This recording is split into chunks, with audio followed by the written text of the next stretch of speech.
What is left to the victims? Because what we are looking for now is to stop the killing, and then other conversations can start. Look, let me tell you, anyone who does not blame the government for its responsibility, then it's not serious. You know, everyone should be given the right to defend themselves. But what is happening today is that I can't own a gun to defend myself. The DSS and the police will be all over me.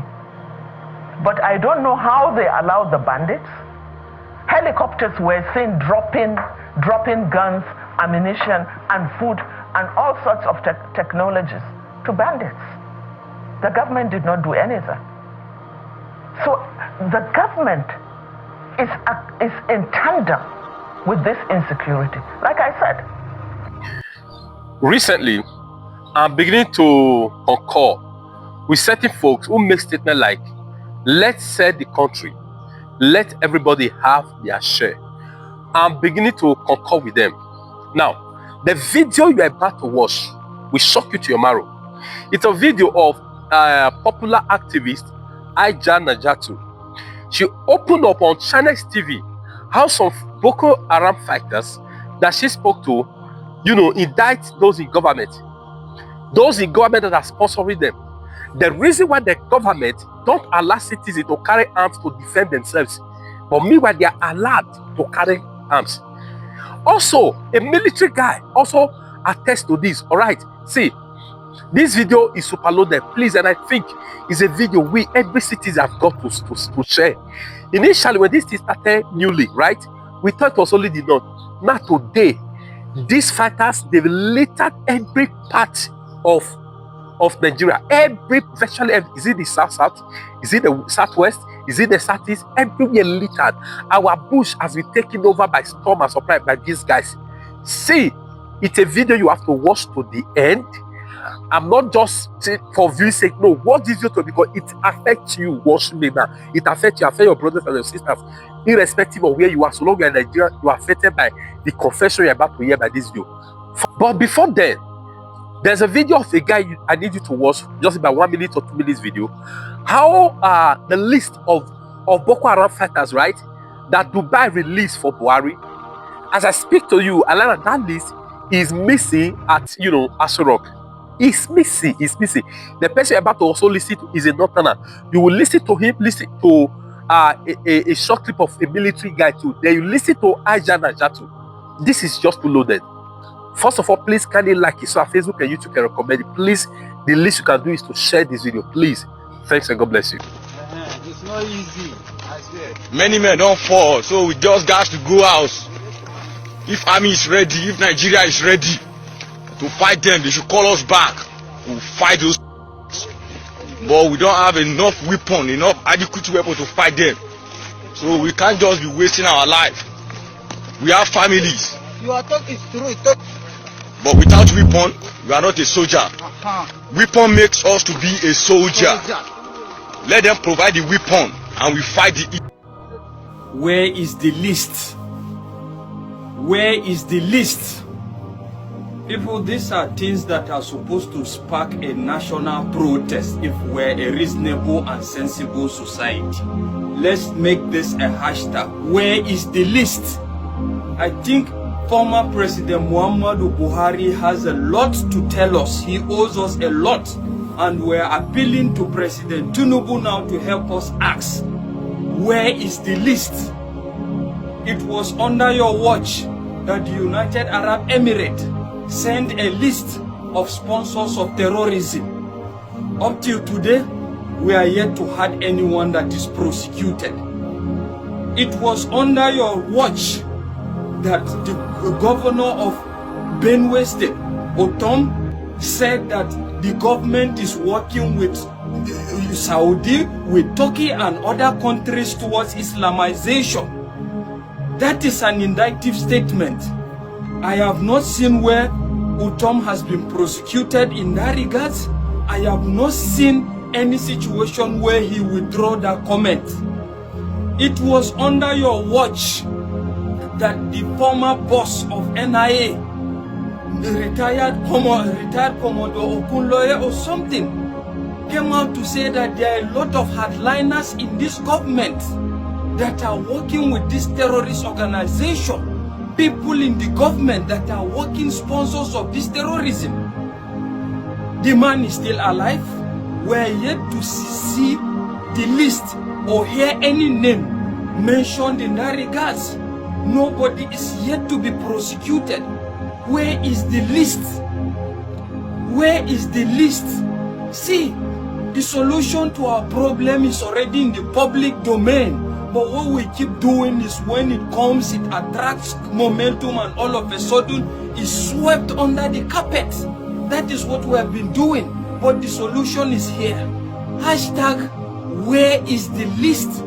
It was still under your watch that Obida Melafia of let the blessed memory came out to say that there is even a sitting governor that is a commander in this terrorist act. Where is the list? People, where is the list? Help me ask, where is the list?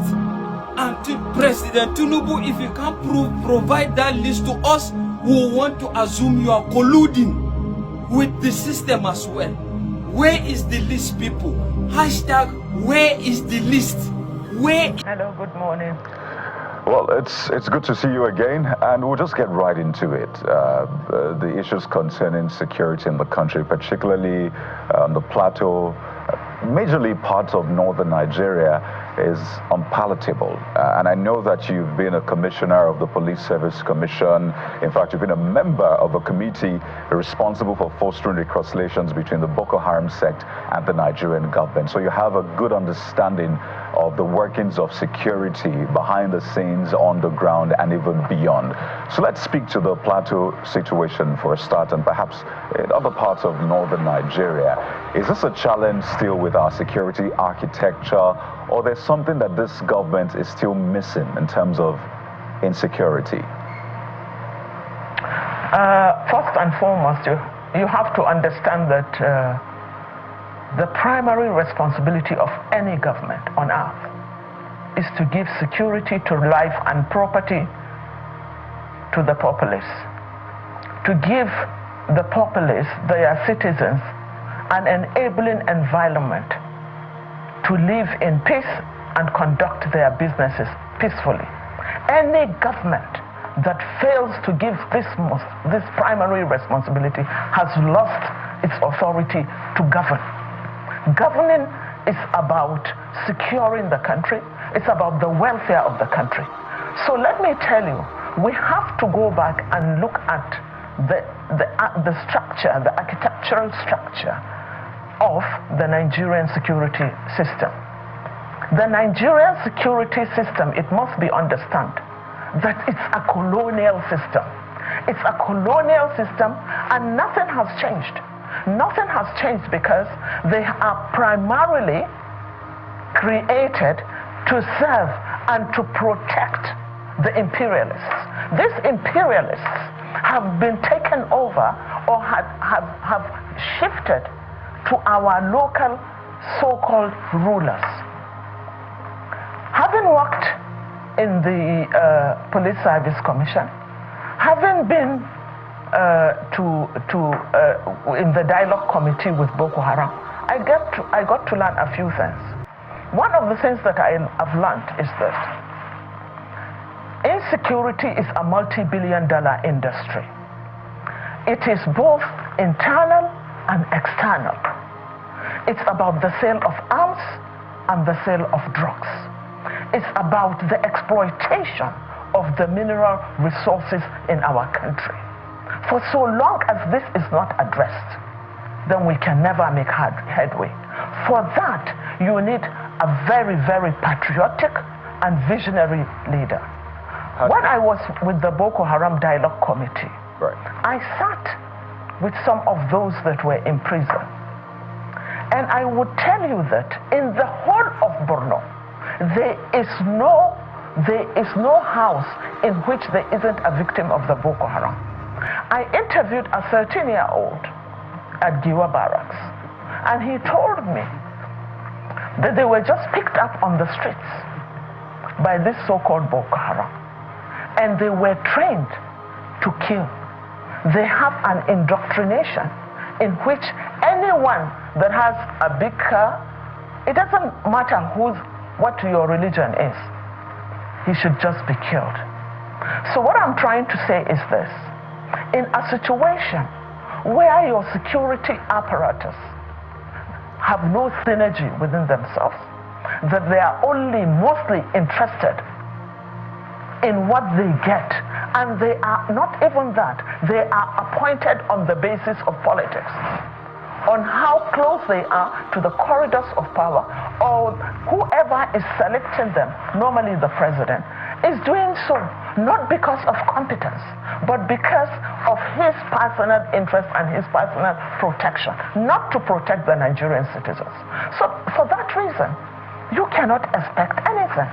So if we go back to the plateau, it's not unique to plateau. It's all over.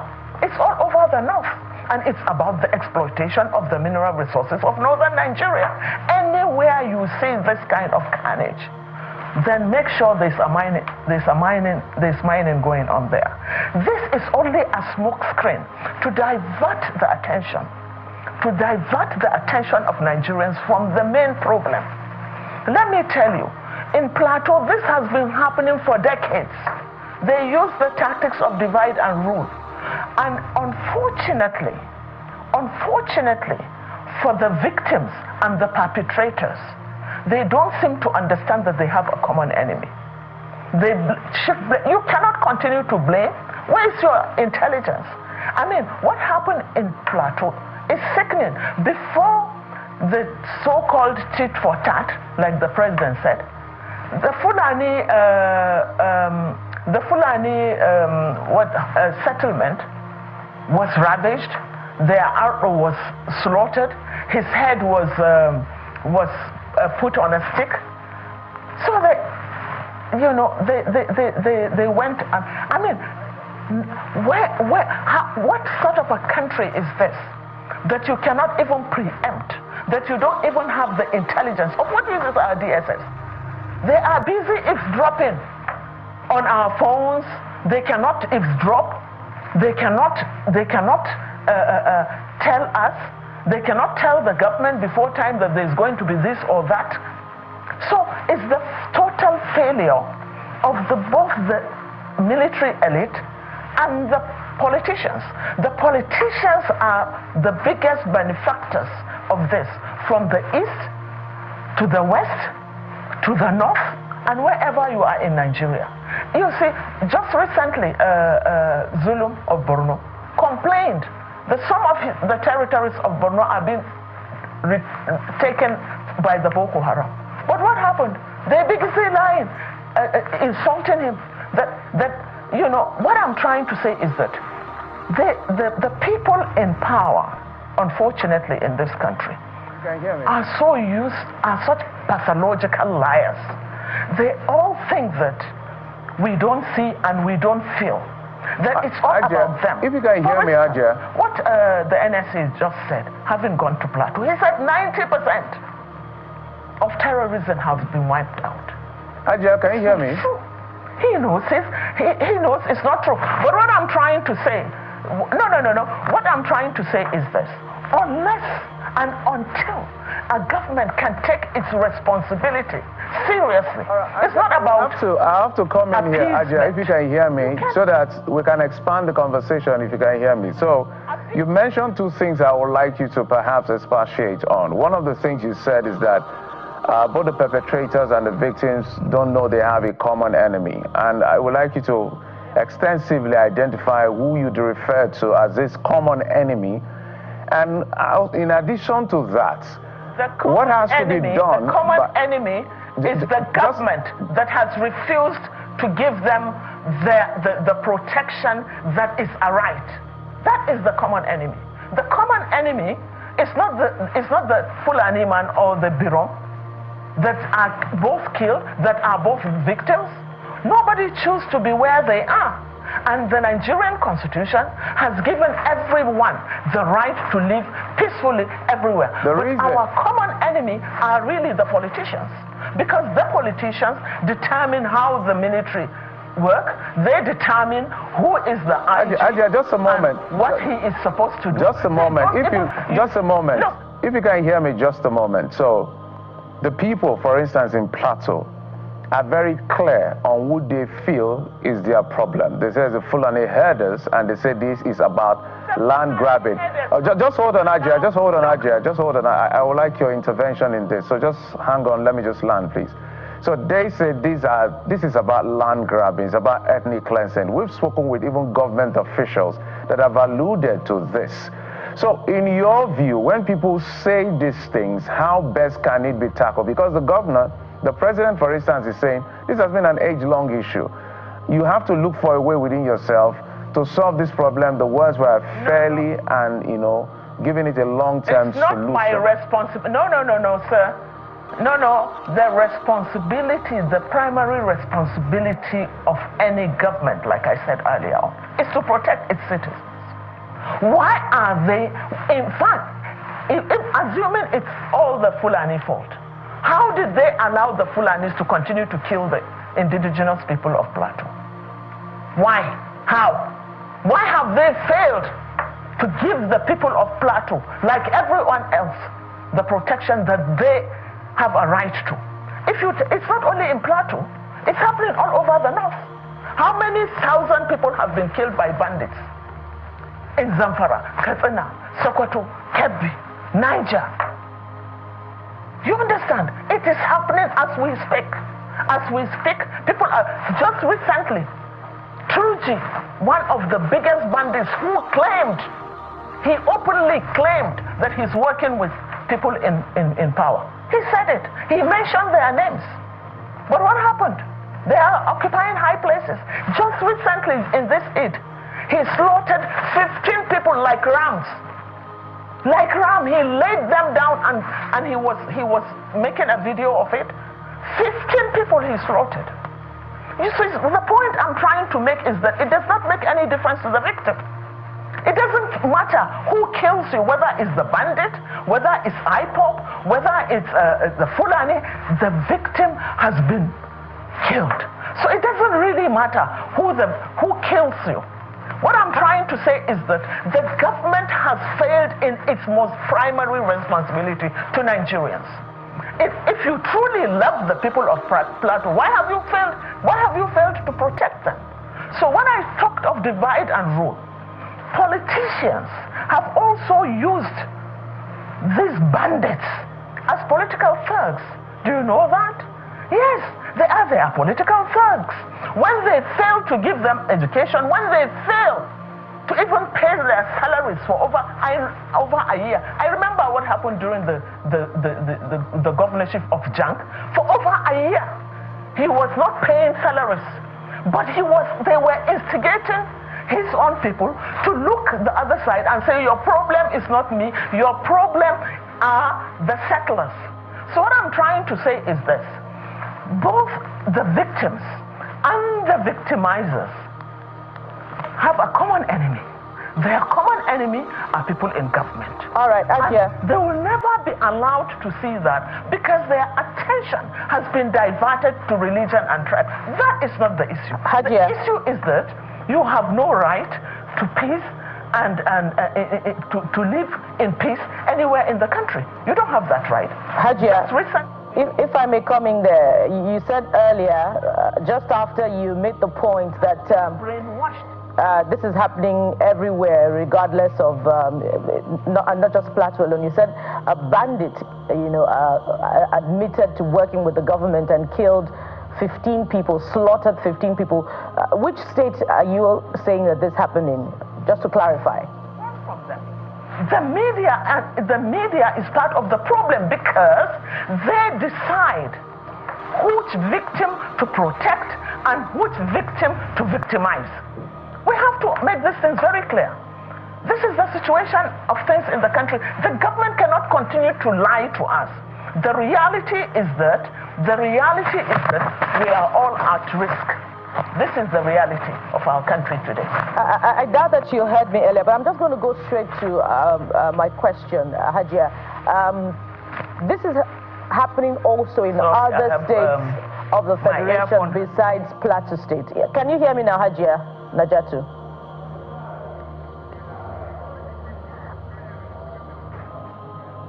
All right, I hope that you can hear me in the course of this question. You said that this is happening not just in Plateau State, but in other parts of the north. But this is happening in other parts of the country as well, you know, where there are concerns about farmer-herder clashes which leads to killings, more often than not, killings of those whose farms have been attacked. I'd like you to speak to that. In those states of the Federation as well, is the government the common enemy? And while you're reflecting on that, there was a video released recently of someone who used to be a member of the government, a senator of the Federal Republic representing, that used to represent Kaduna, who was addressing Fulani youths, and he admonished them to, you know, address their own Fulani brothers who seem to be at the heart of this conversation, who are accused of killings and kidnappings, that they are educated Fulani youths, and he's urging them to prevail on their Fulani brothers to desist from this. I'd like you to speak to that part of the conversation, Hajiya, if you can hear me. Look, yeah, I can hear you right now. Yeah, go ahead. You see, what I'm trying to say is this. Nuhu Rubado, when he was in the plateau, he said one thing that I think is good and which should be looked into. He said we have to look at the root cause of these problems. Well, what are the root causes?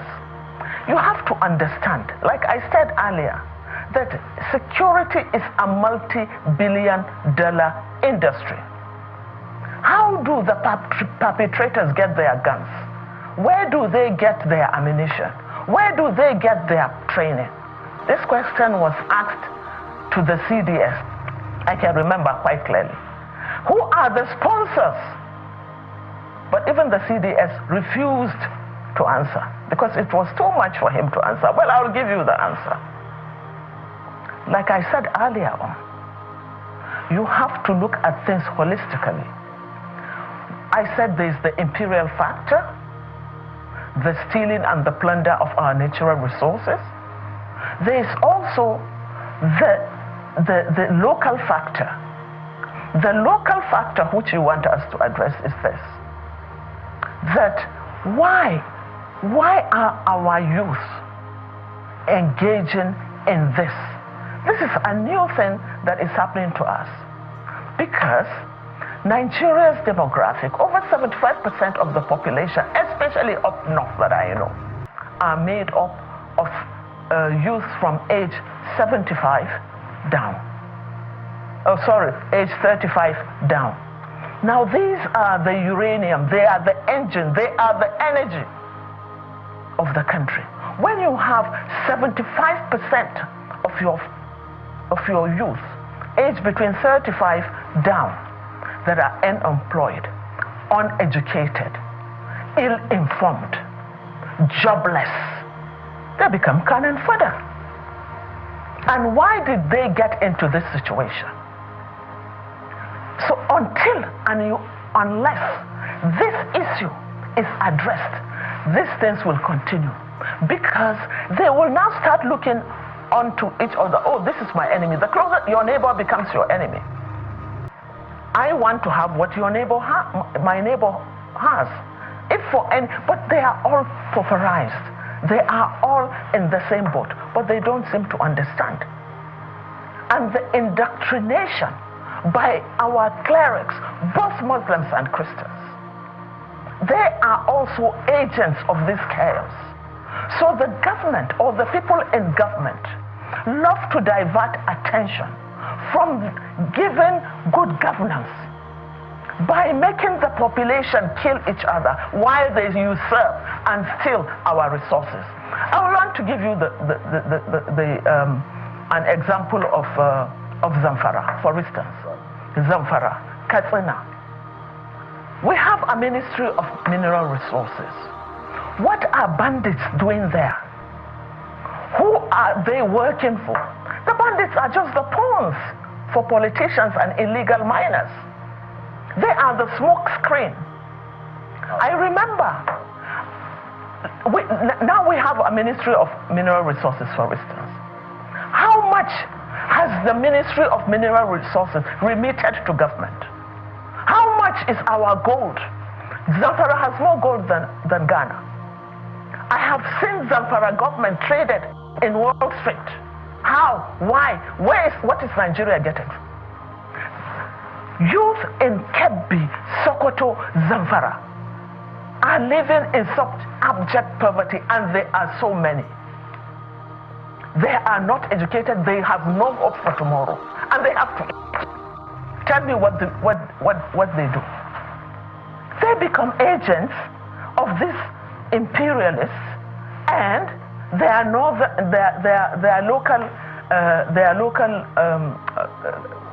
local partners, their local clients, so to say.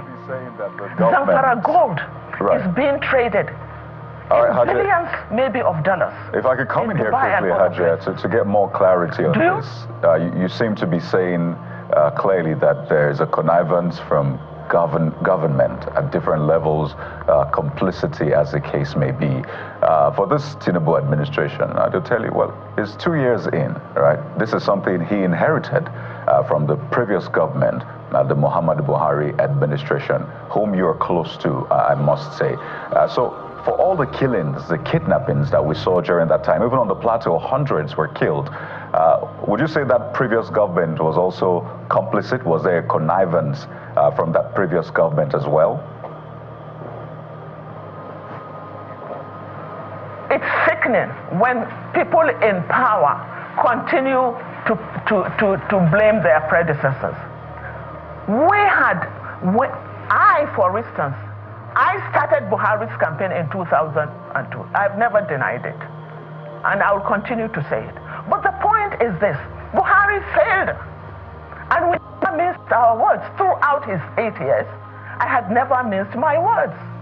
But what hurts me is this: they continue to blame. Buhari blamed Jonathan for the 8 years that he was there, and now Tinubu is doing the same thing.